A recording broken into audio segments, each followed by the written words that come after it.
¿Cómo están, señores? Bienvenidos una vez más a Experiencias con Gabo Chavarría, su podcast favorito, este podcast donde conocemos a personas súper interesantes en rubros súper interesantes. Hoy vamos a hablar de danza, de cultura, porque está conmigo Amparo Silva Ugrinovich. ¿Cómo estás, Amparo? ¿Qué dices? Muy buenos días, re contenta de estar aquí en este hermoso lugar junto a ti y una admiradora de tu programa y feliz de estar en esta silla y poder conversar un poco contigo y también así difundir un poco lo que hago, lo que hice, ¿no? En relación a toda mi vida cultural.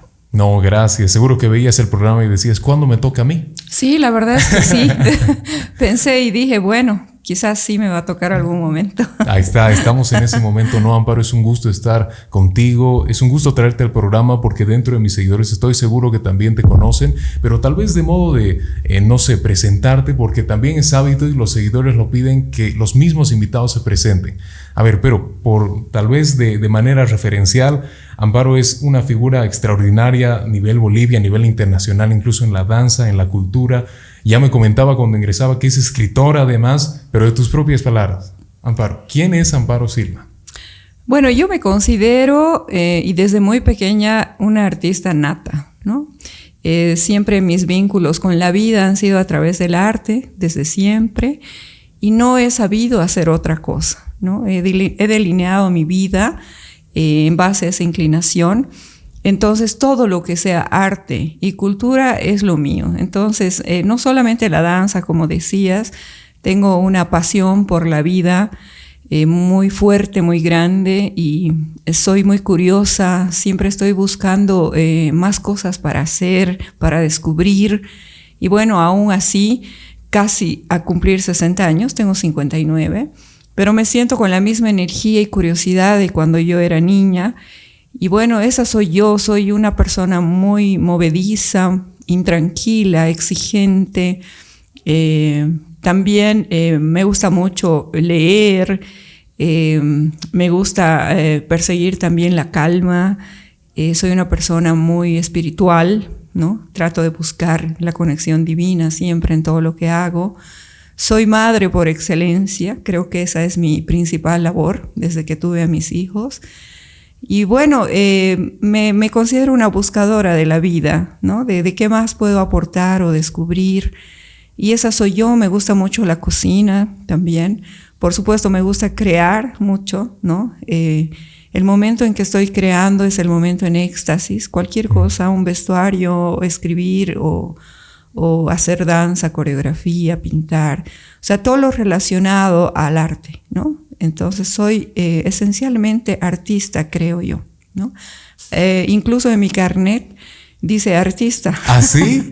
¿No Sí, te creo, sí? Sí, porque Wow. Cuando me preguntaron no podía pensar otra cosa y sí lo aceptaron. Entonces dice artista y eso es lo que me considero, ¿no? Un artista. Un artista. Entonces, pero es algo más profundo, ¿no? Porque Claro. conlleva a un mundo muy grande, muy, muy diferente. Vivimos diferente, ¿no? Uh-huh. Digamos, otra persona que se dedicara a algo un poco más convencional. Así que, creo que sí, soy una artista de la vida, pero no solamente en la función de crear. Bien, además que los artistas, rescato las palabras que son especializados en el arte, pero la vida también es arte. Uh-huh. Y uno encuentra en la vida muchas obras de arte, muchas cosas que tal vez a uno le llaman la atención y decide buscarse a sí mismo, ¿no? Tú te sigues buscando a ti misma ahora incluso, ¿no? Sí, realmente soy muy pensante. Creo que ese es uno de los problemas del artista, ¿no? Ha despertado mucho el cerebro, la mente, con todo el proceso de creación. Y es algo que está siempre como una máquina prendida y todo es una búsqueda, ¿no? Y yo vivo a base de muchas reflexiones, no puedo estar quieta mentalmente, pero lo que trato de hacer es encaminar en el lado positivo, pero sí me sigo buscando, ¿no? Aunque creo que últimamente he descubierto que ya he realizado un encuentro bien importante conmigo misma, ¿no? Sé lo que quiero, en realidad sé lo que quise siempre. Y estoy como más tranquila pensando que debo dejar fluir un poco más, ¿no? Dejar de ser tan inquieta en tanta búsqueda, sino debo relajar. Entonces creo que ese primer encuentro conmigo misma me dice calma. Después de tanto tiempo de haber estado como funcionando 1000 por hora, ¿no? Bien, Amparo, ¿no? Excelente. Como siempre, Amparo Silva es una figura, yo diría, para empezar, en la danza. A mí me da mucha curiosidad la danza porque de niño tenía la oportunidad de bailar un poco, pero muy poco, ¿no? También está esa parte que la danza necesita mucha técnica, mucha práctica, y el tiempo que las bailarinas o los bailarines se dan para emprender la danza pues tiene que ser sagrado, tiene que ser aquí entreno, practico para las presentaciones, y realmente es casi un ritual, ¿no? Hay que realmente sentir la danza. Dentro de ese camino, Amparo, seguro que tú sentiste la danza muy pequeña, asumiré. ¿Cómo fue el inicio? ¿Cuándo empezaste a bailar? ¿Cuándo sentiste ese sentimiento? Sí, realmente de muy pequeña. En casa había un gusto melómano, ¿no? Todo el tiempo se escuchaba música. No había televisión. Y bueno, almorzábamos con música, cenábamos con música.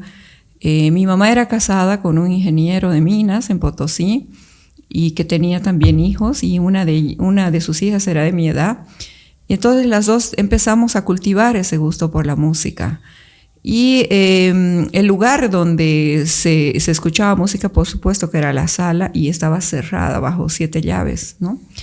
Y nosotras percibíamos algo más en la música, que era el movimiento, ¿no? El gusto por la danza. Y comenzamos a probar, ¿no? El movernos, el bailar. Nos gustó tanto que entrábamos a hurtadillas a la sala, robando la llave, ¿no? Y creábamos frente a un espejo coreografías, y bailaba ella, bailaba yo, y así todos los días. Y era realmente prohibido porque se trataban de los discos de vinilo, ¿no? Que era una reliquia, y se los tenía que agarrar con sumo cuidado. Sí. O sea, se nos tenía completamente prohibido tocar y claro, escuchábamos en el momento dado, pero no era permitido, especialmente para los niños, pues, ¿no? Claro. Porque era algo así como un templo, ese espacio. Y de pronto un día nos descubrieron, ¿no? Porque estaban nuestras huellas en los discos, ¿no? Y nos siguieron, y al final nos pillaron en plena tarea de bailar. Wow. Entonces, yo me asusté mucho porque realmente era algo prohibido, nos los tenían dicho, ¿no? Entonces, cuando me preguntaron por qué habíamos hecho esto, a mí se me ocurrió decir que era que estábamos preparando un espectáculo, ¿no? Para la Navidad, por hacer una salvación, claro, ¿no? Entonces, eso los tranquilizó mucho, ¿no? Y se quedaron así como, vaya, ¿no? Aquí hay algo más, no es solamente una travesura.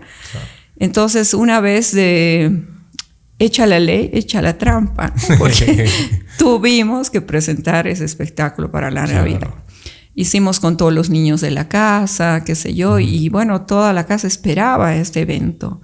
Costuramos los tutús de papel crepé, y realmente yo me sentí muy bien en ese pequeño proyecto, ¿no? Y hicimos esta presentación en la sala.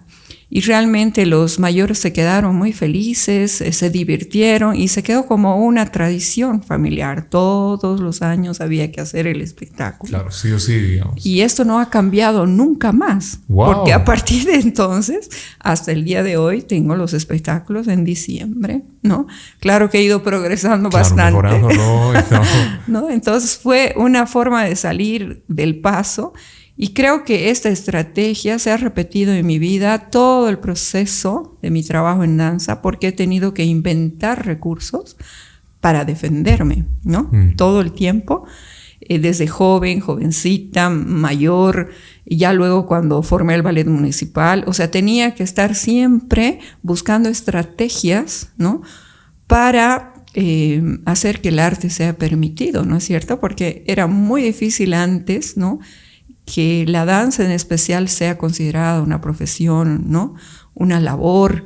Era un hobby, era una diversión. Entonces, creo que aquel primer recurso de defenderme me salió muy bien, y entonces toda mi vida ha sido un proceso más o menos similar, ¿no? Buscando estrategias para seguir con el arte, hacerlos respetar la danza, ¿no? La danza. Llevarlo a un sitial donde realmente fuera comprendida en su verdadera expresión. Y es así como comencé, ¿no? Y nunca más dejé de hacerlo. Es algo que delineé y en mi cabeza nunca más entró nada que otra cosa que pudiera hacer, ¿no? Claro. Así que creo que ese fue mi inicio. Bien, no, interesantísimo. O sea, que fue un inicio mordiendo la manzana prohibida, ¿no? Exacto. Como que, pero mira hasta dónde te trajo, ¿no? La danza y continúa. También seguro que fuiste parte de alguna escuela de danza, tuviste alguna profesora, ¿no? Sí, bueno, en esta época en Potosí había un profesor muy conocido que se llamaba Mario Valdivieso. Y yo nunca podía entrar a la academia porque algo sucedía en mi hogar siempre, ¿no? No sé, 1000 cosas, que mi mamá me decía, sí, ya te inscribo, sí, ya te inscribo. Y no llegaba el momento. Y mis compañeras, casi todas estaban en la academia. Entonces yo envidiaba que llegado a un cierto momento ellas decían, tengo que ir al ballet, y arreglaban su ropa, su mochila. Yo las envidiaba mucho. Yo iba con ellas, las acompañaba y me quedaba en el patio. Y la sala tenía un ventanal bien grande con vidrios pequeños y yo veía las clases de ella afuera y las acompañaba hasta que salían, ¿no? Y me fijaba muy bien lo que hacía el maestro. Y yo repetía en la casa con mis alumnos, que eran mis sobrinos, mis primos, ¿no? Para el famoso espectáculo de la Navidad. Y claro, me fijaba muy bien qué es lo que hacía. Y en ese tiempo el maestro enseñaba con palo, porque antes los maestros antiguos marcaban el ritmo con el palo. Sí. Y también, bueno, daban unos toquecitos en las rodillas, en la espalda, qué sé yo. Entonces yo allá me conseguí también un palo en la casa. Entonces yo repetía lo que veía, ¿no? Y finalmente no se dio entrar a esta academia. Porque al otro año, cuando ya iba a entrar, nos tuvimos que ir con mi mamá. Mi mamá era maestra de profesora, ¿no? Docente. Y tuvo un problema por estar en una federación, qué sé yo. Mi mamá tenía una trayectoria muy importante, fue profesora del Pichincha, Calero, era de literatura, y tuvo que salir de Potosí por un problema así, ¿no? Del momento, y llegamos a Uyuni. Mi mamá es nacida en Uyuni, toda mi familia, mi abuelo era eslavo y llegó a Uyuni, ¿no? Y ahí se asentó. Entonces, al otro año, cuando ya tenía que entrar a la academia, nos fuimos. Entonces nunca sucedió, pero yo estuve el año redondo yendo a esa academia a mirarla. De fuera, ¿no? Del patio. Y yo siempre fui muy fuerte, ¿no? No fui una niña que se vencía rápidamente por las cosas. Muy poco trabajaba el asunto de víctima, digamos. Para mí era toda una diversión. El hecho de estar mirando una clase de fuera era una diversión y era un reto, ¿no? Y no me sentía pobrecita, no puedo entrar a la academia, ¿no? Siempre estaba ocupada mi mente en otra cosa, ¿no? Entonces le daba muy poca importancia a que no se daba el momento de entrar. Y decía, bueno, algún momento será. No se pudo, ¿no? Entonces, después sí, aquí en Sucre entré a una academia de unas hermanas Ameller, finalmente, ¿no? Y fue, bueno, el momento cúspide porque finalmente pude bailar. Por fin, ¿no? Y bueno, allá en Uyuni también lo primero que mi mamá me dijo, allá en Uyuni buscamos la academia, ¿no? Pero no había, no existía. Uyuni era todavía un desierto, era una ciudad helada, desierto. Yo recuerdo al bajar el tren, yo fui llorando todo el camino, eso sí, porque yo ya tenía mis vacaciones acá en Sucre, siempre venía a vacacionar y ya me había hecho de amiguitos, ya tenía 12 años y tenía un pequeño pololo, con un pololeo con un chiquito y me gustaba mucho la vida de Sucre, era muy diferente a la de Potosí, ¿no? Con los niños, con la muchachada, digamos, ¿no? Este ambiente tan especial. Entonces yo dije, bueno, me voy a Uyuni, ¿qué voy a hacer ahí, no? ¿Qué hago con Sucre? Amaba Sucre, ¿no? Y luego llegué y le dije, llegamos muy tarde, estaba helando la madrugada, y le dije, bueno, tomemos un taxi. Y me dijo, aquí no hay taxis. Y habían las carretillas, ¿no? De los hombrecitos que llevaban las maletas, y yo fui sentada encima de las maletas a esa hora y decía, ¿dónde habrá aquí una academia? Porque era una ciudad completamente desierta, ancha, ¿no? Muy especial también. Sí. Entonces dije, bueno, aquí no ha de haber una academia. Pero yo la armé, la academia. Ah, mira. Sí, ya tenía 12 años, ¿no? Y yo decía, busqué, no había. Y yo tengo un abuelo por parte de padre que él era sordo. Y admirablemente él bailaba muy bien, pero era sordo. Bailaba en las fiestas, o sea, tenía un ritmo. Entonces yo hablaba con él moviendo los labios, ¿no? Todos nosotros. Claro. Entonces yo le conté que quería entrar a una academia, que no había, qué sé yo. Y él me dijo, yo tengo una casita vacía, ¿por qué no practicas ahí? Entonces ahí dije, mejor abro una academia. Y es así que abrí una academia en Uyuni a esa edad, ¿no? Wow, a los 12. ¿Y cómo se llamaba? Bueno, no le puse nombre, escuela de danza nomás. Sí.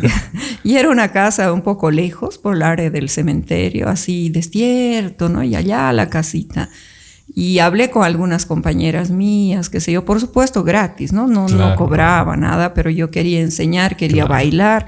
Entonces convoqué y unas cuantas niñas fueron, pero pues me miraban perplejas, decir, ¿qué está haciendo? ¿No? 12 años. Sí, no, además yo hacía técnica, ¿no? Ya como el maestro, ¿no? Claro. Y claro, había que hacer en una barra, pero no había barra.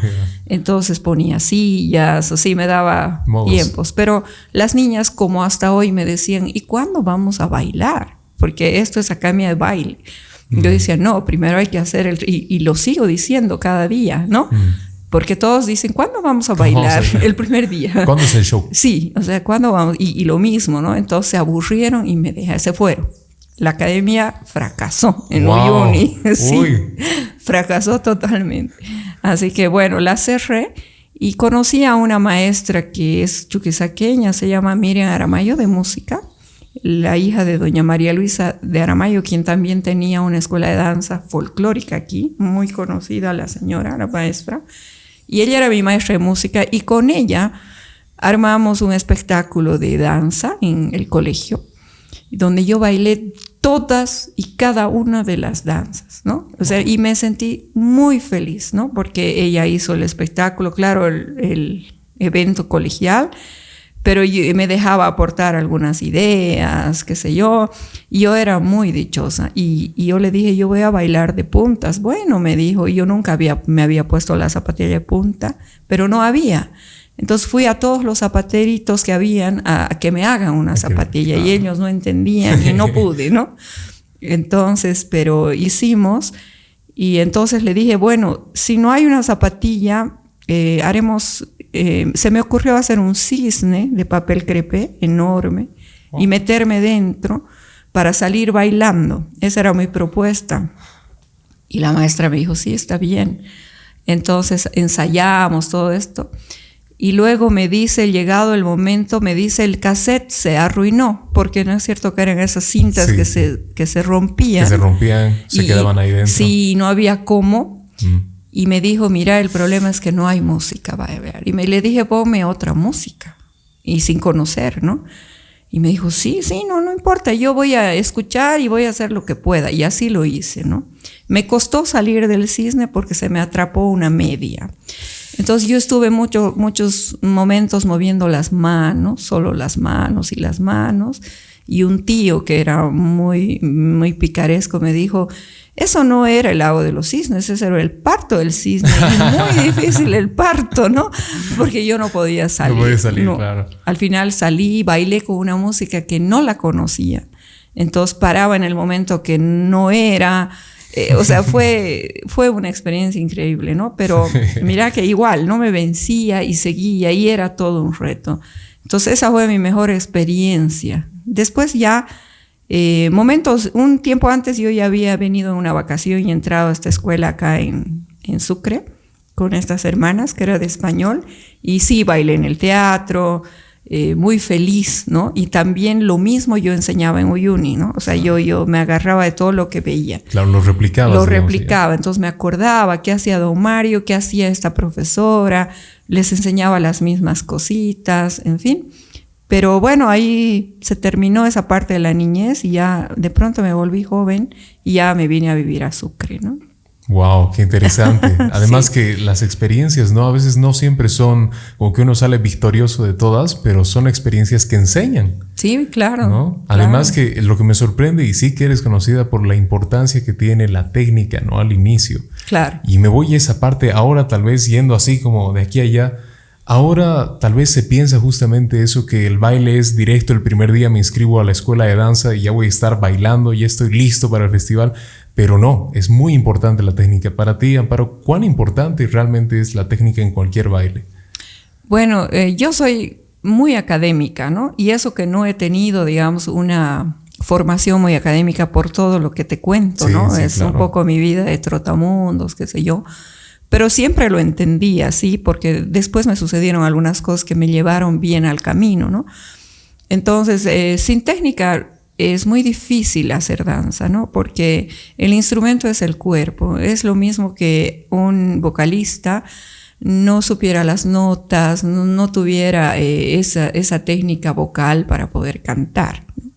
Entonces es lo mismo, con un cuerpo que no está preparado, no conoce, digamos, las herramientas, ¿cómo vas a bailar? ¿No? Claro que puede ser que podamos bailar folclore, por así decirlo, porque es orgánico, ¿no? Es algo que todos saben bailar en el colegio, en la fiesta, o sea, está bien, pero claro, ya, digamos, para hacer un trabajo profesional, inclusive el folclore debería usar un poco de técnica, claro, de postura, de elasticidad, ¿no? De tener el cuerpo más liviano, preparado para el salto, qué sé yo.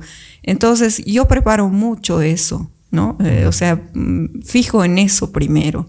Es muy difícil, especialmente en Sucre, o al principio, que se entienda, ¿no? Que se tiene que seguir un proceso.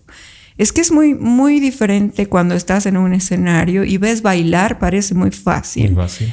¿No? Tú ves una bailarina que hace maravillas y no hace notar el esfuerzo, pero es un gran esfuerzo, un gran trabajo, sacrificio. Parece fácil. Y ese es también el reto de los bailarines. Haz que parezca fácil, ¿no? Que no se note el esfuerzo, nos dicen los claro, maestros. Pero detrás de eso hay un proceso de años, ¿no? Años de técnica, de trabajo, de conocimiento. Es muy, muy difícil la danza en realidad. Entonces, nosotros formamos así desde muy pequeñitas, además la disciplina, la perseverancia, el carácter, el espíritu guerrero. O sea, son muchas cosas que implican ser bailarina, sí, porque es un camino difícil de resignaciones.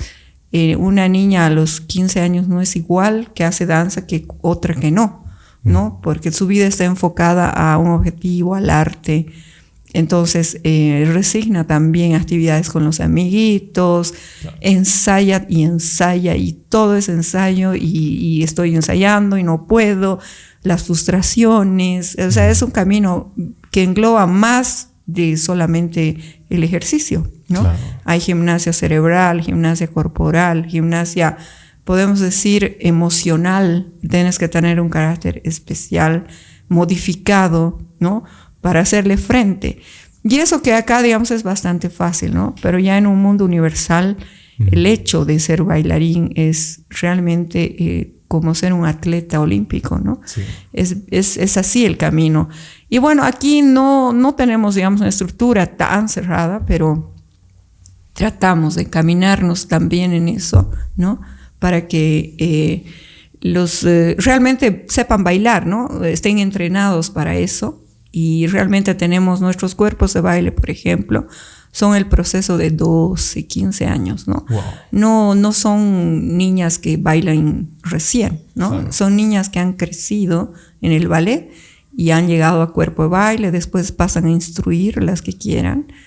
Y bueno, casi ahí se queda porque normalmente ya las jovencitas toman sus rumbos. Eso es lo malo, ¿no? No hay algo donde ellas puedan, digamos, volcarse como profesión. Es muy poco en Bolivia todavía, en La Paz sí, pero bueno, no hay espacio, ¿no?, para los artistas, como en otras áreas también. Sí. Entonces la continuidad de repente es bien difícil de darle más allá. No hay un conservatorio de profesionalización, no hay titulación, aunque se ha avanzado bastante, ¿no?, con el Estado. Hay certificaciones, hay también algunas formas de formarse, ¿no? Como bailarina técnica, algo así, ¿no? Pero bueno, aún en nuestro pequeño espacio, universo, nosotros formamos a la gente con esa visión, ¿no? Porque de repente un día va a haber posibilidad. Claro. Entonces no lo hacemos, no caemos en el facilismo, ¿no? Que si quieres bailar ya estás bailando, digamos, ¿no? Y listo. Claro. Porque no es así el mundo, ¿no?, de la danza. Y si ellas quieren seguir un día, sería cortarles una mentira, ¿no? Entonces tratamos de enfocar ese punto, pero realmente tenemos muy buenas alumnas. Las niñas también aprenden muy bien y cambian su mentalidad, los padres.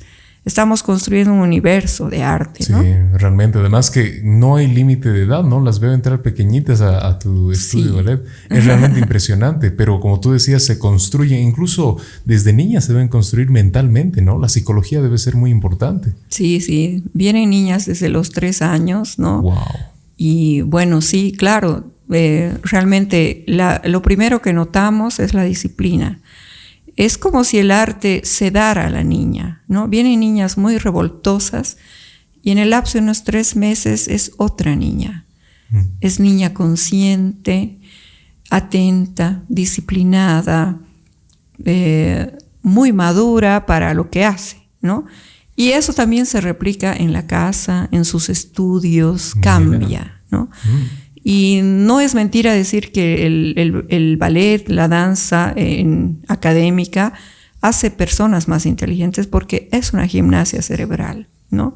Siempre nosotros decimos, no bailamos con los pies en la cabeza, bailamos con la cabeza en los pies, ¿no?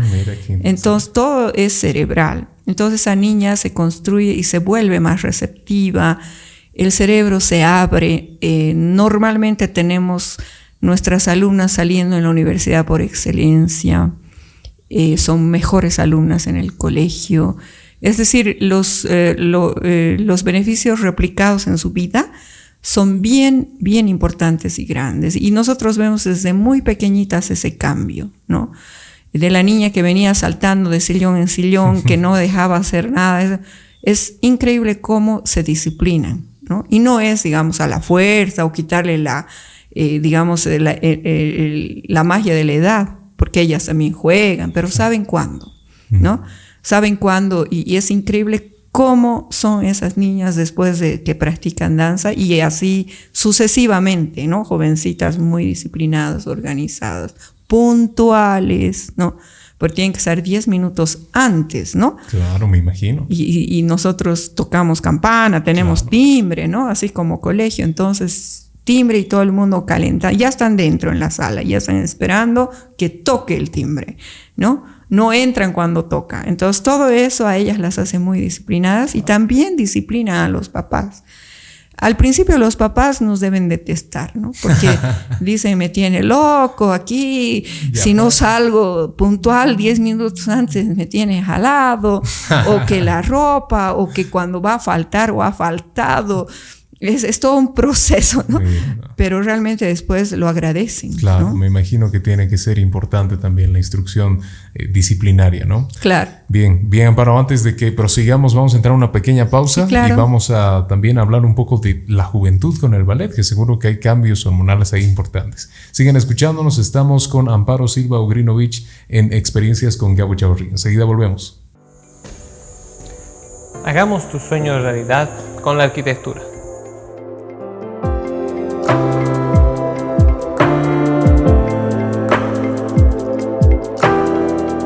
Arquitecto Pedro Eduardo Chavarría Herrera. Contactos al 637-67-874.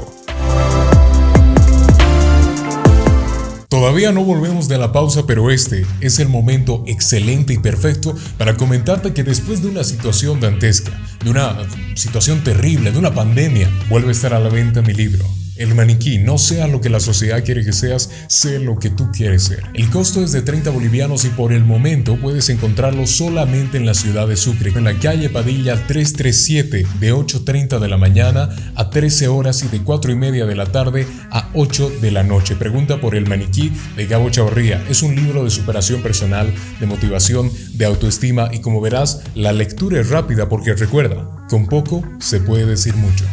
Volvemos, búscalo. Continuamos, señores, estamos en Experiencias con Gabo Chavarría, ahora hablando con Amparo Silva Ugrinovich, muy interesante, e iba a preguntar, Amparo, a ver, dentro de toda la instrucción, como hablábamos de cómo las bailarinas pequeñas, las pequeñitas, realmente hacen una psicología mental, no es una gimnasia cerebral, como decías, pero seguro que cuando van pasando los años, ¿no? Se vuelven adolescentes, seguro que cambia, ¿no? Además que el tema de la técnica y el empirismo, como tú, tal vez seguro que viste alumnas que tal vez son el reflejo de ti por cómo tú las instruiste desde muy pequeñas, que nos decías que empíricamente empezaste desde los 12, fuiste más o menos entendiendo la danza a tu manera, ¿no? Tratando de reflejarla de lo que aprendías, pero seguro que hubo un momento en el que dijiste, no, tengo que empezar a aplicar técnica, ¿no? ¿Cómo fue? Bueno, sí, en todo ese proceso que te cuento, yo inmersa en la danza, acá cuando tenía unos 16 años me vine a estudiar finalmente a Sucre y pude ingresar a la Escuela de Marina Prudencio un año. Y bueno, fue también muy enriquecedor ese periodo porque era una academia bien grande donde conocí muchas personas, muchas niñas. Yo estaba muy feliz también, ¿no? Pero luego tuve que casarme, ¿no? Antes de terminar el colegio y me fui a Brasil. Entonces interrumpí todo y allá me interioricé más en lo que era danza. Brasil estaba muy avanzado ese tiempo en danza, era en 1981, 82 y se me abrió otro mundo y dije, ¿cómo hacen estas cosas, no? Porque ahí ya realmente tú ves que no era solamente hacer un poquito de algo, qué sé yo, porque en Bolivia todavía andábamos así, ¿no? En ese tiempo. Claro. Entonces dije, no, aquí debe haber algo más porque no podría yo hacer estas cosas ya inventando, ¿no? Claro. Porque esa era mi especialidad, inventar, ¿no? Sí. Y entonces volví y ya tenía un niño, ¿no? Mi hijo mayor. Entonces intenté volver a la academia, pero ya era muy difícil para mí con el hecho de ser mamá, qué sé yo. Entonces, pero no quería desligarme de la danza. Y salió un aviso en el periódico que pedía una instructora en Desatur. Y yo sin pensarlo 2 veces dije, yo me presento. Y fui y pude convencer al jefe de que me contratara, ¿no? Y ahí empecé como profesora, o sea, un salto, ¿no? Claro. De todavía no haber estudiado, digamos, pero ya tenía mucho material en mi cabeza. Claro, experiencia, ¿no? Y seguramente yo me consideraba pues una profesional, ¿no? Porque me creía todo, ¿no? Me construía mis mundos. Entonces di clases y experimenté mucho allá también, ¿no? No había música, por ejemplo, donde comprar para técnica. Entonces comencé las radios, para mí eran mi segundo hogar, ahí donde grababa la música, escogía y realmente muy buenos radialistas que me ayudaron mucho y empecé a descubrir más música, más formas de danza, etc. Y en eso, luego escuché que en el colegio, metí a mi hijo al colegio sagrado y ahí la profesora nos dijo, van a haber talleres de arte a los papás. Y yo me acerqué y le dije, ¿puedo abrir uno de danza? Y me dijo, sí, claro. Entonces me metí a trabajar al colegio más, ¿no? Bien. Y ahí hice poner barras y todo eso. Y fue un boom porque había mucho alumnado. Entonces continué, me quedé 5 años en el colegio trabajando. Y más o menos a los 3 años o 2, creo, de trabajar, salió una convocatoria en la alcaldía de un concurso de danza también para formar el ballet municipal, decía. La convocatoria era muy extraña, decía ballet contemporáneo del folclore nacional. No se entendía bien, pero bueno, yo dije, ¿qué será? Y le puse puntas al folclore. O sea, pero ya Marina había hecho eso alguna vez, ¿no? De hacer, digamos, un neofolclore, neoclásico con música folclórica, digamos. Entonces yo hice esto y gané el primer premio con el colegio, y ahí que es que me dieron tarea de formar un ballet municipal. Entonces yo muy contenta, ¿no? Sin saber casi nada de cómo se trabaja en una institución, acepté y realmente tuve una gran amistad con don Luis Carranza Siles, ¿no? El profesor, que era también multifacético, un artista nato. Entonces yo trabajaba bajo sus órdenes estrictas, digo así, porque él me decía, quisiera que hagas tal cosita. Y bueno, yo le decía, sí, claro, y me ponía a estudiar y hacía y todo esto, ¿no? Luego él se fue y para mí fue pues una lucha sola, ¿no? Porque luego falleció, entonces me quedé con el ballet municipal sobre los hombros y bueno, a sacarlo adelante, y esa fue otra tarea muy difícil, ¿no? Pero igual a contraviento y marea, 20 años hasta que logré institucionalizarlo, dotarle de presupuesto, mucha lucha, mucha pelea, convencer, ¿no? A una institución pública de invertir en arte, qué sé yo. Fue muy, muy largo el proceso, pero con mucho éxito. Pero en ese interín nos invitaron a La Paz a un taller con la metodología cubana de ballet clásico, que ellos recién estaban trayendo profesionales cubanos a la Escuela del Ballet Oficial, que es la única que titula. Entonces yo me fui, ¿no? Me lancé, agarré mis hijos y me fui al taller. Y ahí hablaban realmente de la escuela cubana, toda su metodología y todo lo que es la técnica realmente. Y eran unos talleres de todo el día. Entonces a mí me parecía chino, ¿no? En la mañana yo no entendía nada. Nos dieron unos papeles, todo en francés, ¿no? Sabía algunas pequeñas cositas de lo que escuché en mis pasos por algunas academias, ¿no? Pero no pues a ese nivel, ¿no? Claro. Metodología y todo eso. Y luego en la tarde eran las clases prácticas. Y yo estaba muy feliz, ¿no?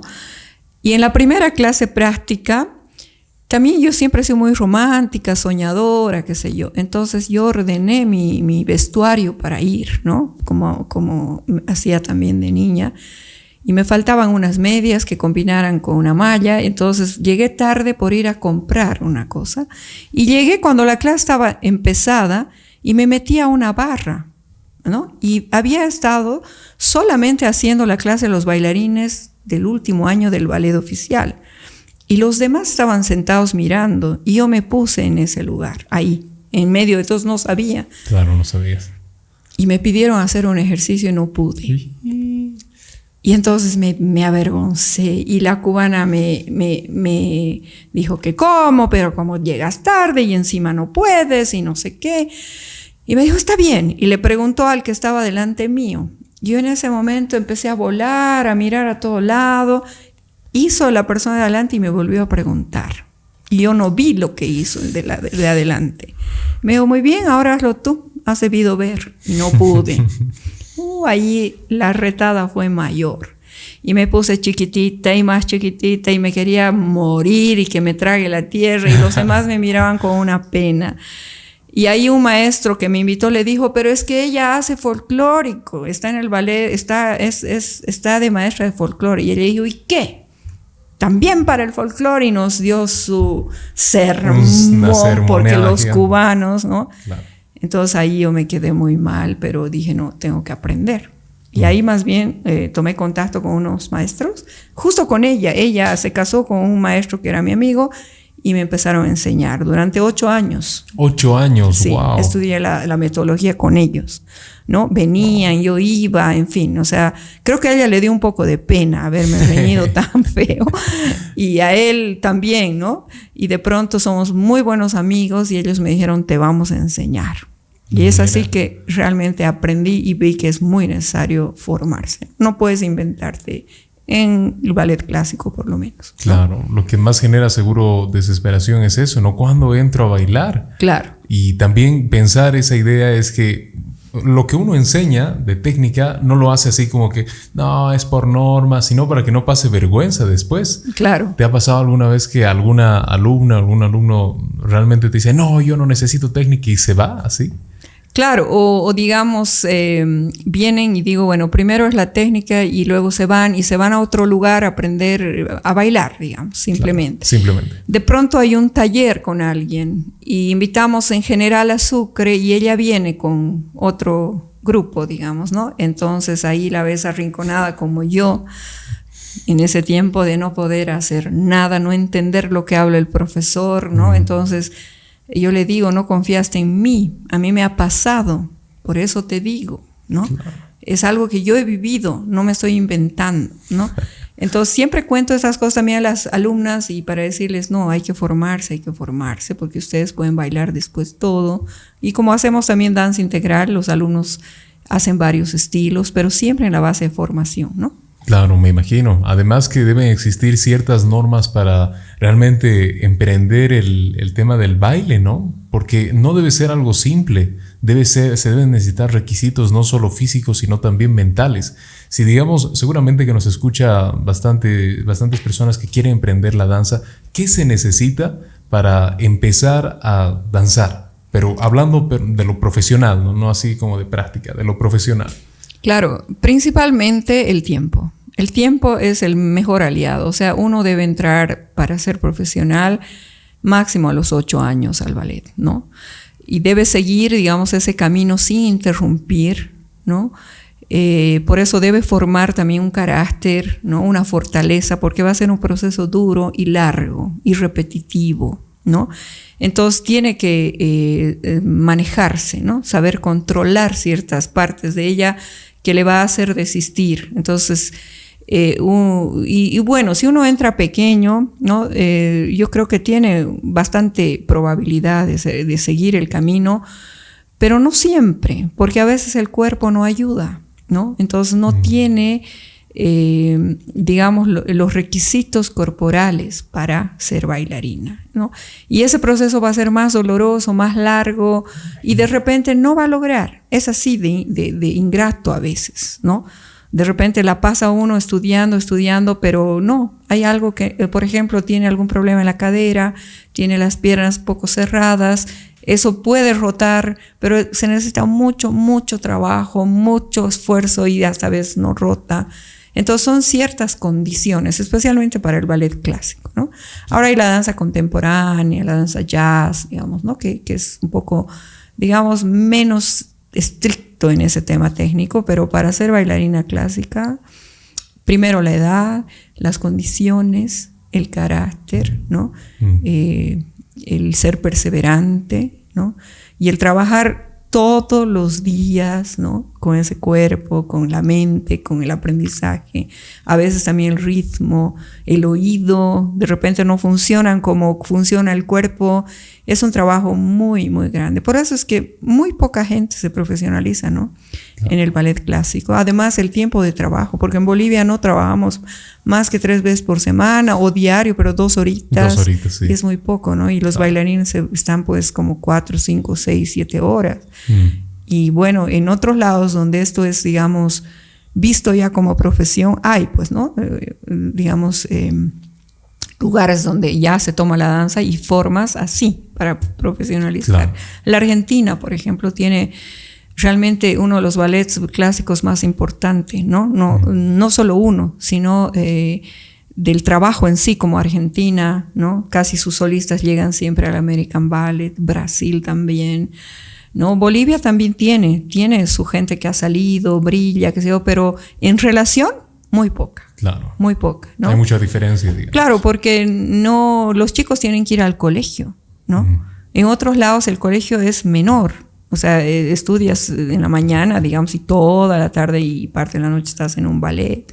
O en el mismo ballet te dan el colegio, claro. pero te están orientando más hacia el arte, ¿no? O sea, hay métodos, ¿no? De poder construir bailarines clásicos. Programas de arte. Sí, ¿no? En cambio, acá no mucho. Yo tengo un par de alumnas que han salido, pero no como clásicas. Han construido su vida con danza fuera, pero no con clásico, ¿no?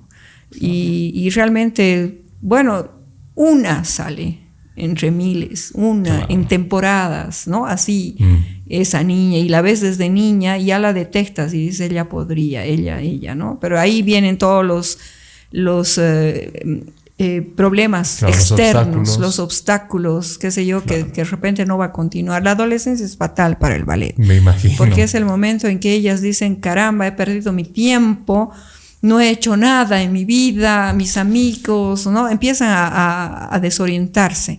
Entonces dice, ya mucho tiempo de danza, voy a hacer otra cosa. Y es el momento donde empieza, recién, ¿no? Yo les digo 16, 17, 18, está empezando. Claro, en la etapa clave en realidad. Claro, ¿no? estás madurando, ya estás madura, ya podemos decir que vas a trabajar, ¿no? Porque se baila hasta los 35, 40, ¿no? Más o menos, ¿no? Wow. Y creo que es ahí donde la bailarina realmente está en su apogeo, porque está madura, ¿no? Madura en todos los sentidos, además, ¿no? Claro. Entonces ahí es donde empieza y ahí es donde dejan. Y eso es lo que adolecemos todos los maestros en Bolivia, que llegó el bachillerato y listo. Y la bailarina dice, ya acabé mi vida con la danza. Y nosotros decimos, estás empezando con la danza, ¿no? Después de haberte formado, todo ya está en ti, pero recién ahora lo vas a disfrutar, lo vas a entender. Y ese es el problema, es que no hay algo más allá que le va a hacer pensar a ella, ¿no? Claro. Ha sido la época del colegio y ya, y de ahí tiene que empezar a la vida seria, ¿no? Porque así mismo también hablan en la casa, ¿no? Bueno, ya está. Ya ahora, bueno, ahora ya, busca lo serio, por favor, ¿no? Entonces ahí, esa es la pena. Claro. Pero eso ya es un problema, es un contexto social, ¿no? Ya nada podemos hacer contra eso. Claro, es prácticamente como un estereotipo, ¿no? Pensar que de la danza no se puede vivir, olvidate, es un deporte, digamos, y ya está. Claro. Pero en realidad hay personas que dedican su vida a la danza. Claro. ¿No? Debe ser muy importante esa parte. Además que yo veía que dentro de... No existe también una sola doctrina, ¿no? De bailar el clásico, el ballet clásico, sino que también, por lo menos en tu estudio, se baila jazz, árabe, las belly dance, pero increíble, ¿no? Y preguntarte, Amparo, ¿cómo realmente? Porque ustedes viajan internacionalmente, he visto que mandas fotos con sus viajes en todos los países. ¿Cómo reciben la danza boliviana o cómo reciben a los bolivianos en otros países? Porque han venido aquí también profesionales en el arte que dicen que evidentemente los bolivianos no son tan bien recibidos o tan bien vistos afuera. Bajo tu experiencia, ¿cómo ha sido? Nos ha ido a nosotros muy bien siempre con el folclore, ¿no? Uno, porque el folclore boliviano, la música, la danza, la vestimenta, se vende solo, ¿no? Y bueno, construyendo buenos grupos, formando buenos bailarines, con todo además, entonces se puede hacer una buenísima representación y realmente siempre nos ha ido muy bien, ¿no? Inclusive hemos sido ensalzados y todo, ¿no? Pero también depende cómo propones ese folclore, porque en estos festivales no solamente hay público, sino hay expertos en danza. Claro, jurados realmente. Entonces ellos saben qué grupo es bueno, qué grupo no tiene, porque también se ve mucho la técnica aplicada al folclore, ¿no? Quién es bailarín y baila el folclore con otro que no tiene técnica, digamos. Cómo propones las coreografías, cómo no distorsionas el folclore al llevarlo a escenario, pero lo haces atractivo, ¿no? No lo presentas como un ritual del campo, digamos. Claro. Es que también para hacer folclore tienes que estudiar, ¿no? Tienes que estudiar el contexto de las danzas, tienes que ver un poco de antropología, o sea, no es solamente hacer danza tampoco, ¿no? No menospreciemos el folclore. Yo he formado el Ballet Folclórico Municipal de Sucre bajo esas características, ¿no? También, y esas normas, digamos. Yo he trabajado en folclore muy estudiado, muy investigado, ¿no? Entonces hemos podido construir un elenco muy importante a nivel Bolivia e internacional, ¿no? Y bueno, siempre nos ha ido muy bien. Incluso algunas veces nos han hecho un poco de bullying como bolivianos al llegar, ¿no? Un poco que nos ven así, pero en la primera bailada, ¿no? Se les quita. Nos han cambiado inclusive de lugares donde nos dieron para dormir, nos han puesto en lugares mejores, nos tenían como los famosos en la mesa, todos querían ser amigos, o sea, los cambios que ha hecho una buena presentación, ¿no? Claro. Y eso ha pasado una vez en la Argentina, ¿no? ¿Ah, sí? Sí, o sea, ya mirándolos un poco así, porque en la Argentina hay un poco de eso, ¿no? Pero luego ha cambiado totalmente, ¿no? Y con lo que nos va muy bien el estudio en el exterior es con el belly dance, por ejemplo, ¿no? En Argentina también hemos ido 2 veces a 2 festivales muy importantes. Y bueno, Argentina es como la estrella de América en belly dance. Pero nosotros como Bolivia hemos hecho un papel increíble, ¿no? Nos hemos llevado premios como más que cualquiera. Wow. Y bueno, hemos sentido así como que Bolivia, ¿no? Así, pero sí, ellas, ¿no? Y realmente hemos logrado también exportar una danza que no es nuestra, porque claro, con folclore es más fácil, ¿no? Claro. Pero digamos ya un clásico, un jazz en el mundo de fuera, tiene que ser realmente un logro trascender, ¿no? Claro, por los aspectos que te cuento, ¿no? Que no trabajamos, digamos, como debiéramos en cuestión de las horas, ¿no? No nos construimos tampoco muy competitivos, ¿no? En esas áreas. Pero a nosotros nos va muy bien el belly dance, ¿no? Hemos realmente arrasado con premios y cosas en ambos. Y ya estamos en el circuito, ¿no? Ya nos invitan, ya nos toman en cuenta, ¿no? Porque yo creo que sí, siempre ven un poco así, ¿no? A Bolivia de que, ¿no? En ciertas cosas, no sé, tenemos un paradigma, supongo. Y no es diferente en el arte, pero una vez que pisas las tablas, ahí te defines, ¿no? Ahí, entonces nosotros vamos muy tranquilos, no necesitamos ni hablar, necesitamos para defender o poner las cosas en su lugar. Es solo pisar el escenario y allá viene la transformación, ¿no? Excelente. Lo bueno se muestra solo, sin necesidad de defenderse, ¿no? Es eso mismo, ¿no? Bien, entonces, y un poco lo que yo he notado en los viajes, sí, lo que digamos un poco hay que trabajar es el comportamiento, ¿no? La disciplina, especialmente festivales europeos, ¿no? Siempre nosotros, peruanos, bolivianos, somos un poco más relajados en el tema de no sé, los horarios. Por eso te digo, siempre la formación en danza, desde chico te forma, ¿no? Todo es para tu vida personal. Para tu vida. Y todo. En cambio, digamos, trabajar con jóvenes recientes en un folclore no han pasado por ese proceso, ¿no? Disciplinario. Es un poquito más difícil, pero sí también hay que instruirles todo eso. A mí me ha costado un poco eso, ¿no? Con jóvenes que no hicieron danza y querían ser parte de un ballet folclórico. Entonces hemos trabajado también en esas áreas, pero así fuerte, ¿no? Para que o cumples bien en todo, ¿no? Así no puede ser. No, a medias, digamos. Sí, además, para ser un buen bailarín tienes que ser una buena persona, en todos los sentidos, ¿no? No puede ir suelto, ¿no? Persona responsable, leal, no sé, mil valores, ¿no? Que te van a acompañar, porque el arte no podría ser diferente, ¿no? Por eso dices la belleza, pero no es tanto la belleza estética, es la belleza global de todo lo que significa, ¿no? Claro. Lo bello que puede ser, pero en temas también bien profundos, ¿no?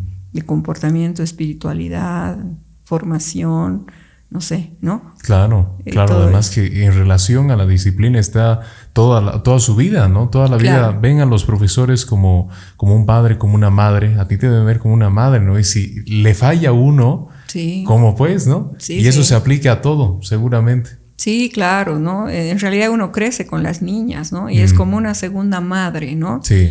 Entonces, y bueno, adquiere también el respeto, el cariño de ambas partes, ¿no? Y bueno, también yo creo que es una madre que puede hablar todo, porque de repente tienes que ser dura también, ¿no? Y tienes que decir esto es así, ¿no? Y decir las cosas como son, duramente, a veces son papeles ingratos, ¿no? Pero luego lo entienden, ¿no? ¿Por qué? ¿No? No podemos engañar, digamos, o sea, es algo que no podemos hacer, ¿no? Tenemos que decir las cosas como son y encaminarlos. Entonces, todo eso los hace más fuertes también, ¿no? Para sus vidas, ¿no? Y decirles, porque un poco hay la idea o de cómo creces, no sé, en general en una familia, siempre tendemos a proteger a los niños, ¿no? Y los haces como que, si digamos algo le pasa, tú dices a ese niño o a esa hija,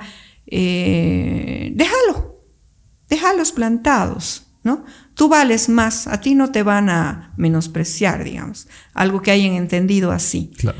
Entonces el niño viene o la niña viene envalentonada y dice, lo dejo y chao, ¿no? Entonces tú le dices, pero ¿a quién va a afectar más esto? ¿A ti o a mí? Porque ahorita tu espacio, mañana va a cubrir otra persona. Claro, otra persona. No estás dejando un vacío, estás dejando un espacio que cuando vuelvas quizás ya no haya. Y no es que yo lo haga así, es así. A ver, pensá, ¿no? Yo digo eso porque a mí me ha pasado eso. Yo muchas veces me he resentido, digamos, no sé, en la institución, algo, ¿no? Y decir, yo dejo esto, ¿no? Por decir el ballet, ¿qué me importa? Me voy, los dejo plantados. A nadie le importaba, era a mí. Porque si yo dejaba eso, otro lo cubría o desaparecía. Claro. O sea, ¿el sueño de quién es? Mío. Claro. Entonces, con esa premisa yo he caminado, ¿no? Y hasta ahora mis hijos me dicen, ¿pero por qué aguantas? ¿Por qué sigues con esto? Digamos? Y yo digo, porque esto me interesa y lo defiendo. Y no aguanto, sino que es así, ¿no? Porque a nadie más le importa tanto como a mí. Entonces, esas cosas cambiamos, esa mentalidad en los niños, ¿no? O en los jóvenes. De que no siempre vas a afectar al otro, sino que te afectas tú primero, ¿no? Ahora depende cuánto es tu pasión, tu amor por la danza, ¿no? Si lo quieres y si es algo tuyo, tienes que defenderlo, claro, pues, ¿no? Naturalmente. Ahora, si no es para ti, lo vas a dejar como nada y listo, te vas a olvidar. Claro. Pero si es lo tuyo, hay que perseguir. Entonces, ese es el punto en el que trabajamos fuerte también, ¿no? En niños, en jóvenes, ¿no? Y vamos haciendo mejores personas también, creo, sí, ¿no? Sí, seguro. La mentalidad es muy importante en todo tipo de... Cuando uno hace gimnasia, ¿no? Realmente es estrecharse con el cuerpo, es una conexión de mente y cuerpo. Y si uno falla esa conexión, pues se ven los resultados. Claro. No va a estar bien la danza, me imagino. Todo con relación a eso. Y Amparo, aprovecho de preguntarte, tal vez, hay una doctrina a pensar. Evidentemente, tal vez la danza es únicamente para bailarinas mujeres. Pero seguro que también te ha tocado ver varones, ¿no? ¿Tú qué opinas sobre este estereotipo, que pensar que es solo de mujeres? No, por supuesto que no. O sea, el varón es imprescindible en la danza y en el clásico, ¿no? Bueno, yo no he tenido mucha suerte en eso, en la formación de varones, porque he chocado mucho primero con el prejuicio, ¿no? En aquellos tiempos, y después un poco que no se forman los bailarines desde niños, ¿no? Porque en la casa no van a llevar a un niño a que haga ballet, ¿no? A la formación. Claro. Entonces lo ponen a hacer el folclore para que baile las chacareras, los tincus, las cosas fuertes y no sé qué, ¿no? Entonces normalmente no hay formación de niños, y para un bailarín profesional tiene que ir desde niño, igual que la mujer, ¿no? Claro, entonces yo he intentado en mi camino atraer a los jóvenes, ¿no? Del municipal, de aquí, de allá, instruirles a cierta edad en la técnica, formarlos, qué sé yo. Pero ella era también 15 años, 16, chocaban ellos mismos con otros problemas, ¿no? En el medio, qué sé yo. Aunque ahora bastante se ha vuelto más permitido eso. Veo que sí están formando bailarines clásicos, digamos así, pero no desde niños. Ahora sí hay muchos jóvenes que hacen folclore, por ejemplo, ¿no? Les encanta y bailan y todo. Hay muy poca gente que hace ballet clásico, pero hay algunos, ¿no? Otras academias. Yo no logro hacer que, por ejemplo, los bailarines folclóricos se sometan a un trabajo técnico. Y es por eso que siempre tengo problemas tengo falencia en el tema varones, porque como las pequeñitas quieren bailar, ¿no? Entonces yo digo, vas a bailar, pero primero a la par tienes que hacer esto, lo otro. A ver, toca tus pies al piso. No puedes, tus manos, perdón. ¿No? O sea, no alcanzas el piso. ¿Cómo vas a bailar? Digamos, claro, ¿no? Un cuerpo duro, ¿no? Claro. Y digo, no, esto tiene que ser así. Intentan. Pero de pronto ya, nada, otra vez me quedo sin gente. Y no me preocupo mucho. Digo, bueno, si no va a hacer lo que yo digo, no importa. Que se vaya nomás. Porque no declino, eso sí. No declino. O sea, yo tengo muy fijadas las cosas. Mis objetivos son claros. Entonces no me dejo llevar porque no voy a tener chicos y qué voy a hacer, no. Claro. O sea, yo digo, bueno, ni modo. Por ejemplo, ahora he enseñado a mis alumnas a alzar, a levantar a las chicas, ¿no? Porque claro, el varón es muy útil para eso, ¿no? Digo, bueno, si no hay chicos, ustedes van a levantar, pues ni modo. Y ahora ya estamos levantando, ya estamos haciendo este trabajo, ¿no? Claro que sí quisiéramos tener muchachos, ¿no? Por supuesto, y es así que vamos a abrir audiciones, por ejemplo, para el folclore, para varones, ¿no? Pero gente que quiera hacer un trabajo más formativo.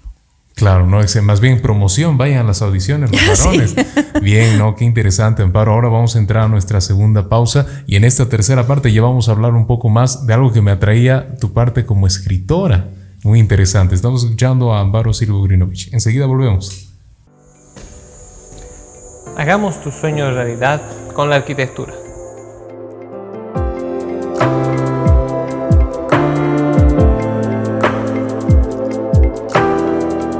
Arquitecto Pedro Eduardo Chavarría Herrera. Contactos al 637-67-874. Todavía no volvemos de la pausa, pero este es el momento excelente y perfecto para comentarte que después de una situación dantesca, de una situación terrible, de una pandemia, vuelve a estar a la venta mi libro. El maniquí, no sea lo que la sociedad quiere que seas, sé lo que tú quieres ser. El costo es de 30 bolivianos y por el momento puedes encontrarlo solamente en la ciudad de Sucre, en la calle Padilla 337, de 8:30 de la mañana a 13 horas y de 4:30 de la tarde a 8 de la noche. Pregunta por El maniquí de Gabo Chavarría. Es un libro de superación personal, de motivación, de autoestima y como verás, la lectura es rápida porque recuerda, con poco se puede decir mucho. Volvemos, búscalo. Volvemos, señores, de esta última pausa en el podcast Experiencias con Gabo Chavarría y estamos hablando con Amparo Silva de temas muy interesantes con relación a la cultura, a la danza, pero ahora toca una parte que me interesaba mucho, que me habías comentado, Amparo, que tú eres escritora. A ver, coméntanos. Bueno, también de niña, ¿no? Una pasión cercana a la danza. Empecé a escribir en algún momento de mi vida donde me sentía un poco triste porque estaba enferma. Y bueno, pasaba mucho tiempo en la casa. Entonces, buscando otra vez las alternativas, comencé a hacer cuentitos. Además que a mí me gustaba mucho leer, ¿no? Desde muy pequeña. Mi madre era maestra de literatura, entonces me inculcaba mucho el tema de la lectura. Y yo cuando era pequeña y no sabía todavía escribir ni leer, copiaba los libros a una hoja y dibujaba las letras. Y me gustaba mucho. Tenía una fascinación por las letras, ¿no? Y bueno, eso siempre estuvo en mí, paralelo a la danza. Escribía mucho sola, ¿no? Textos y cuentos y poemas, etcétera, toda mi vida. Hasta que el año 90 y poco, no me acuerdo muy bien, o quizás 2000, hubo un taller de narrativa con don Jorge Suárez, ¿no? El escritor, que ya ha fallecido, claro, ex director del Correo del Sur, ¿verdad?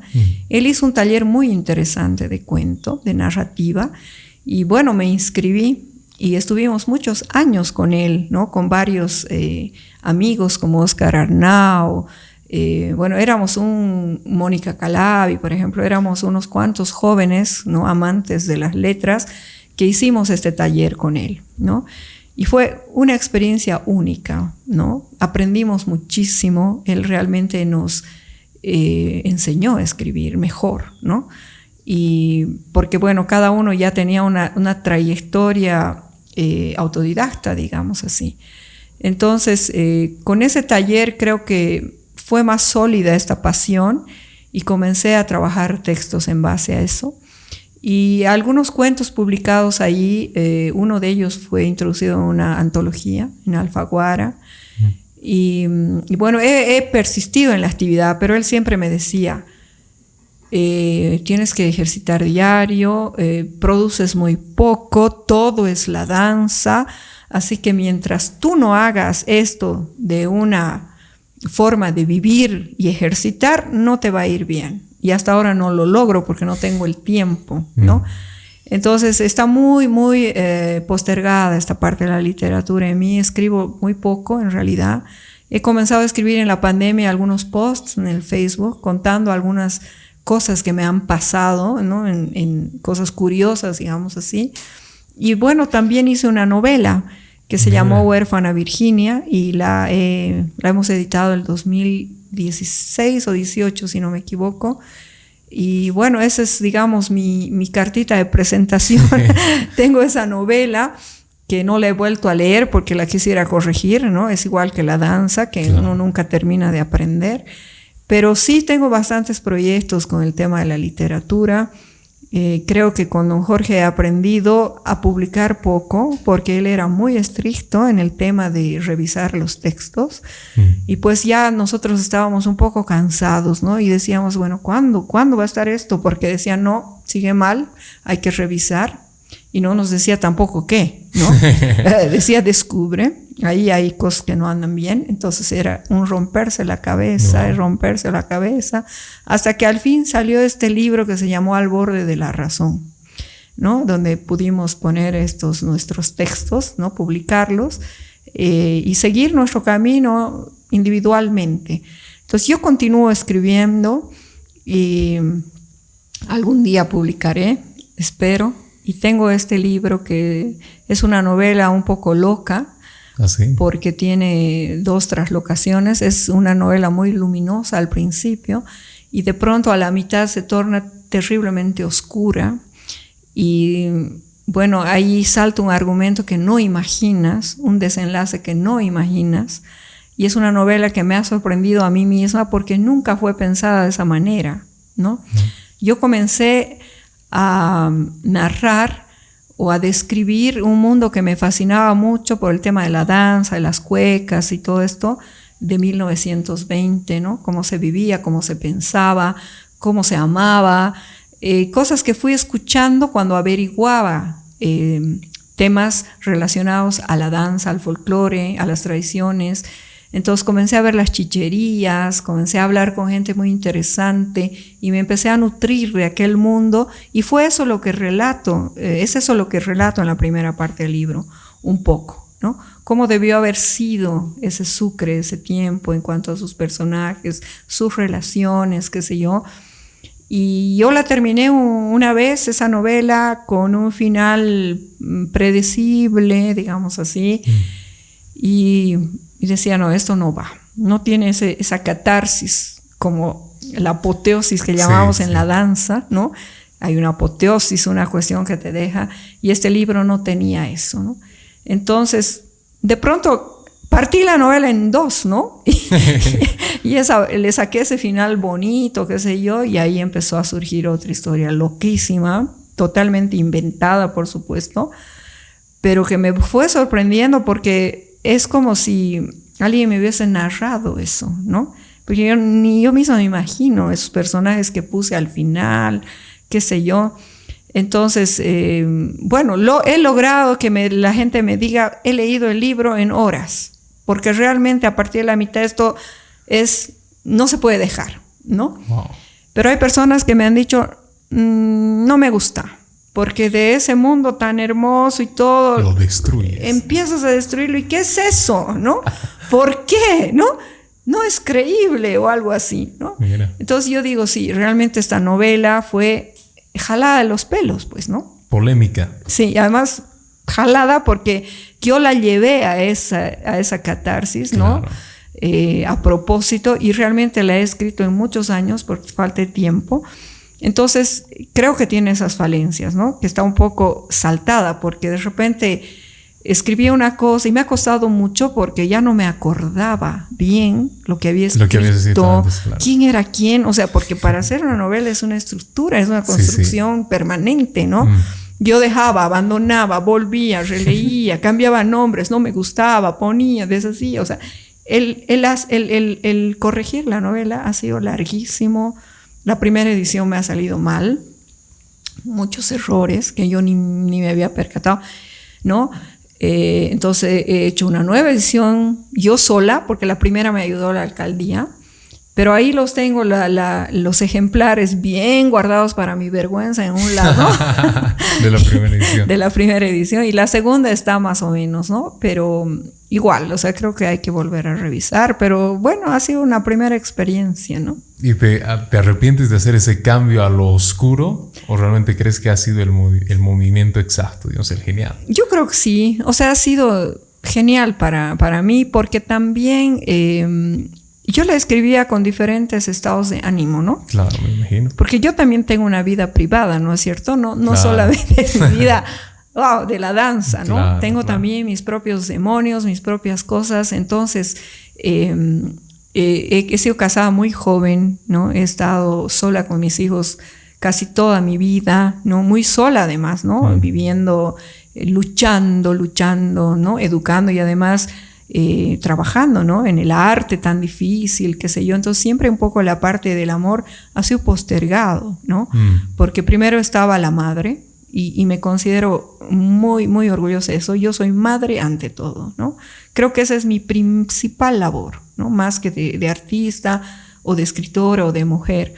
Entonces siempre he sentido que he estado relegado, ese mundo para mí, digamos, ¿no? Así, más prioritario, digamos así. Claro. Entonces yo escribía la novela en diferentes estados de ánimo, ¿no? Entonces creo que también algunas partes de la novela tienen que ver con mi estado de ánimo. No es mi historia para nada, ¿no? Pero tiene que ver con los estados de ánimo y al final uno interpreta lo que siente, ¿no? En el arte. Entonces de alguna manera también es parte de uno, es como un sacar las cosas de alguna manera, ¿no? Canalizar, qué sé yo. Entonces yo creo que la novela tiene algo relacionado conmigo, porque yo digo eso, en esta época yo me acuerdo que me sentía así, entonces de repente le daba un poco de ese sentimiento al personaje, a la mujer, ¿no? Hay una mujer que se llama Jacoba, ¿no? Entonces, claro, construida en 1900, ¿no? Tan diferente a lo que puede ser una mujer hoy en día, pero de repente sí, algunos sentimientos yo he debido traslocar, traspasar. O sea, es también un proceso importante para mí esa novela, claro, ¿no? Así que por eso no la vuelvo a leer, porque seguramente la rehacería, claro, ¿no? Dirías, no, esto falta otra edición de una vez. Otra edición, además con la escuela de Don Jorge, ¿no? Que claro, había mucha economía de lenguaje, ¿no? Y eso he aprendido mucho con él, ¿no? O sea, yo escribo 2 páginas y publico 4. O sea, de todo lo que trabajo y borro y sintetizo y al punto, y ¿no? Y además soy impaciente, ¿no? No me gusta adornar mucho, qué sé yo. Entonces, al principio, al grano, digamos. Claro, yo al principio escribía así, ¿no? Era muy romántica, ¿no? Entonces le daba vueltas y ponía mis sentimientos y lo que pienso y para ir a ligar con el argumento, ¿no? Y eso, don Jorge nos decía, esto no es necesario, esto es como algo tuyo que lo estás vomitando, digamos, ¿no? Entonces no sirve, porque esto es puro emocionalismo, digamos. Entonces, corte. ¿Qué rescatas de acá? No en todo, ¿no? Pero un poco así, ¿no? Entonces yo he aprendido mucho de él, eso. Entonces ese es el tipo de literatura que hago. Y bueno, creo que tampoco es tan fría ni tan puntual, pero evita, digamos, algunos tópicos, ¿no? Porque de repente te pones a opinar sobre un tema, tú, ¿no? En tu personaje, ¿no? Entonces ahí está lo que tú piensas, claro, y no es, digamos, lo que el personaje piensa claro, o está haciendo. Claro, o sea, claro. Y ese tipo de cosas es lo que nos hace tardar tanto para poder corregir, publicar, ¿no? Pero estoy en el camino. Yo creo que sí, tiene que venir una novela mejor y gran novela y más publicaciones, porque no estoy haciendo esto, ¿no? Por el tema de la danza, del tiempo, trabajamos de sol a sol, ¿no? Sí, sí. Con la danza estamos todo el tiempo. Todos los días, sin falta, ¿no? Todos los días, ¿no? Hasta las 10 de la noche. Uy, imagínate. ¿No? Entonces... Es prácticamente parte de tu vida ya, ¿no? Sí, parte de mi vida. Y para la literatura queda muy poco, ¿no? Claro, leo mucho, pero escribo poco, ¿no? Me tendría que dedicar realmente, como él decía, todo el día, ¿no? Levantarte y darle 4 horas por lo menos 4 horas a la escritura. Y él me decía, acordate de mí, tus huesos no te van a aguantar, pero tu mente sí, dedicate. Y tiene razón, me duelen ya los huesos, ¿sí? Y digo, realmente es hora de darle un espacio más grande a la literatura, ¿no? Claro, la construcción de la mente, el autodescubrimiento, pero en base a la escritura, no, interesante. Sí. Es que unas vacaciones, Amparo, y listo, tu novela. Sí, realmente, porque también lo que escribo en los posts, digamos, son experiencias vividas, claro, ¿no? No es tan ficticio, digamos, ¿no? Claro. ¿No? Y me parece que eso me sale más natural, ¿no? Del tema de contar lo que me ha pasado, porque en el tema de la danza Me ha pasado tantas cosas. Claro, de todo, me imagino. De todo, ¿no? Sí, debe ser de y todo. también en mi construcción como artista desde niña, me ha tocado, además siempre he sido una persona muy sensible, miedosa, y yo me digo a mí misma sietemesina, ¿no? Que debe haber sido una influencia muy grande, muy enfermiza. Entonces, entre todo, el construirse en un camino, ¿no? Tan poco comprendido como era antes, ha significado para mí mucha lucha también, ¿no? Mucho trabajo conmigo misma, ¿no? De autocontrol y todo eso. Entonces, hay cosas que me han sucedido y bueno, las voy narrando y son cómicas también, porque siempre he visto con mucho humor también la vida, ¿no? Eso es importante, ¿no? Sí, es realmente importante. Reírse de uno, de lo que pasa. Sí. ¿No? Entonces creo que eso también es una forma de salvarse, ¿no? Sí, tú lo has dicho, Amparo. Realmente la escritura libera, ¿no? Y esta política que decías, la economía de las palabras, realmente sintetizas todo tan bien que te evitas de dar las emociones que seguro que también son necesarias a veces, no todo el tiempo, pero dices el mensaje en concreto. Claro, no, claro, excelente. Claro, pero excelente. Yo creo que hay para todo, ¿no? Para Gustó todos, porque hay gente que también le gusta un poco eso, ¿no? Ese tipo de literatura.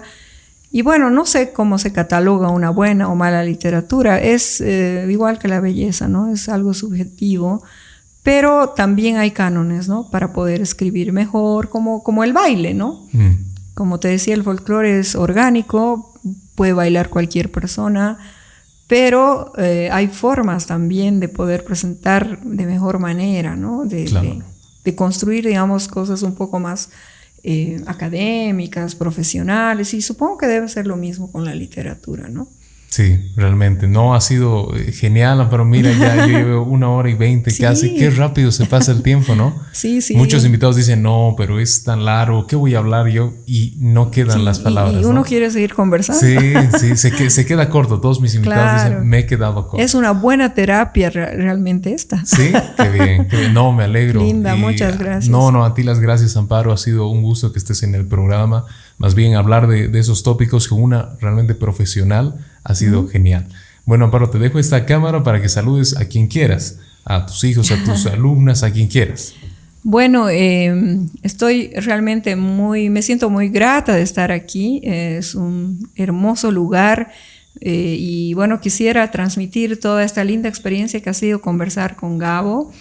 Es realmente también una personalidad ya y muy interesante, ¿no? Un joven valiosísimo, y me encanta realmente ver todo lo que haces, lo que escribes, y por eso también la empatía acá, ¿no? De querer seguir.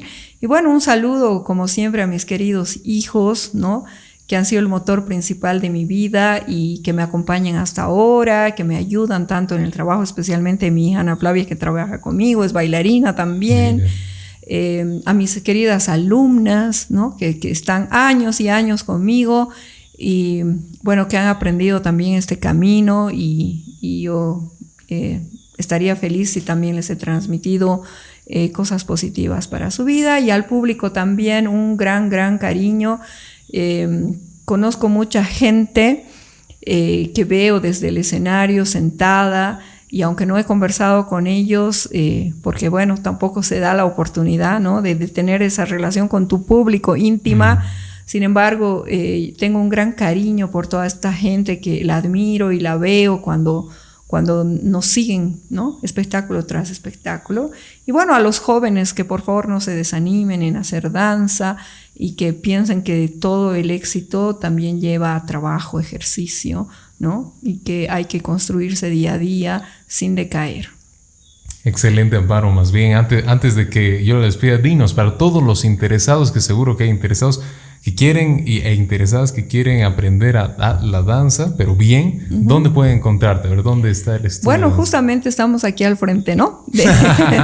En la calle Padilla 334. Hemos comenzado clases hace 15 días y bueno, a todos los papás, mamás que quieran que sus niñas se formen en danza, estamos abiertos a recibirlas, y por supuesto también a los jóvenes que no han tenido esa oportunidad, y las jovencitas que han querido ser bailarinas y no han podido, como yo que no podía entrar a una academia. Tenemos también opciones para ellas y formas de hacer que ellas, aunque tarde, puedan conocer la danza, experimentarla, disfrutarla. Y bueno, estamos abiertos en calle Padilla 334. Pronto también vamos a abrir audiciones para los varones Ahí está.